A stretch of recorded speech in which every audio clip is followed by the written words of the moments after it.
Donald Trump renames the Pentagon the Department of War. President Trump has signed an executive order to rename the Department of Defense the Department of War, restoring a title last used in 1949.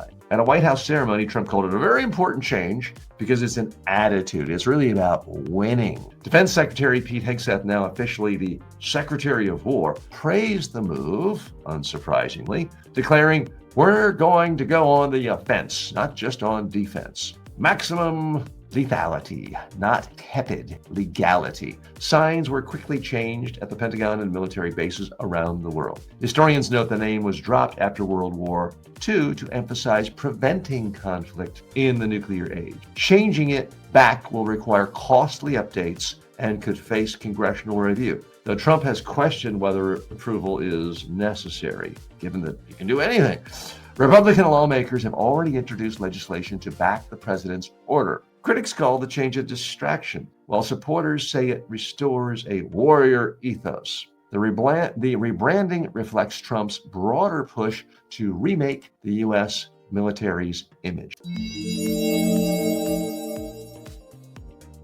Okay, so what's the real message here? Changing the name of the U.S. Defense Department to the Department of War is mostly meaningless. It does mean wasting money, but it's yet again another reflection of a bunch of insecure men saying, "I don't think anyone thinks I'm tough. I'm going to show how tough I am by talking about war. I'm going on offense. No more of this defense woke sissy stuff." Okay, let's dig a little deeper. With all of the nonsense, atrocities, deaths that occur because of official actions of this administration, is this going to be seen as one of the truly most significant? I doubt it. Let's not forget that Trump, every time he's run for president, has essentially run as the guy who doesn't want to go to war. Now, he did go to war in the Middle East briefly earlier this year, but for all of his faults, he's not gone around on the offensive. A lot of people were concerned, throughout his first term, that this is the kind of guy who's so emotional, who's so irrational, that if a president of a small country in the Middle East or Asia criticized him or perhaps said that he was not physically well endowed, that Trump was the kind of guy who would push his finger and nuke that country. He didn't do that. So those critics were wrong. So he's not been itchy to start wars. I'll give him credit for that. A lot of people will,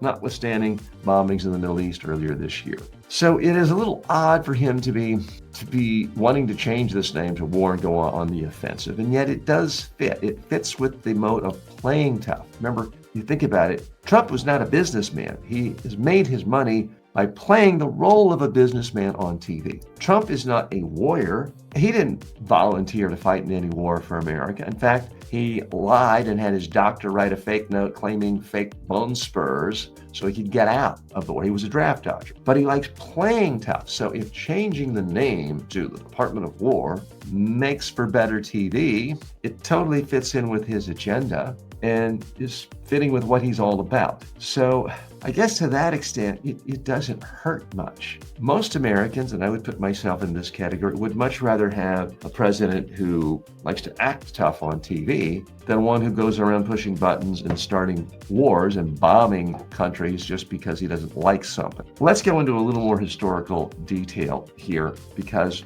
there are some facts I do think you need to know. The Department of Defense got its name in part because that woke sissy General Eisenhower, I'm being facetious, wanted to change it to that. He saw uphand the horrors of war. Trump's never seen any horror of war. I haven't either. But Eisenhower was there in the trenches, multiple wars. He had seen thousands of people dying. And he worked very hard to build coalitions with world leaders so that there wouldn't be war, to defend against the need for wars and going to war. This was Eisenhower. Now, I understand that Eisenhower isn't seen as these days as this true conservative right-winger. He is seen as a moderate by most people who have any sense of history.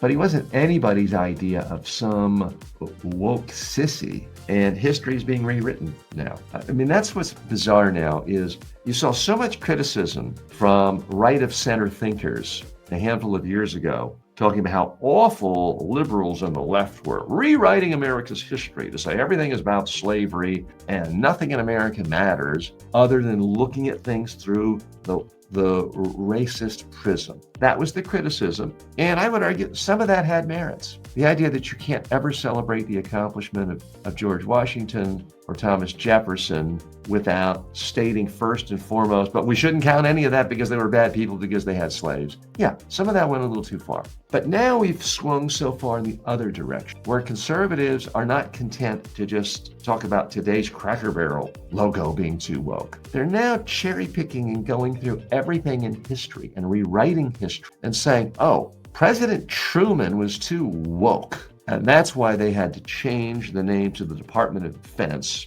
And that's why we have to change the name back to the Department of War. And that's just bizarre. There's just no other word for it. It's bizarre. It's a sickness. It's a cancer of the mind. And this is what's happening to right-of-center thinking in America today. And it is in a form of extremist ideological thinking that is perverting institution after institution. Don't go away. It's Saturday, and we're going to look at some other grab bag issues in the news.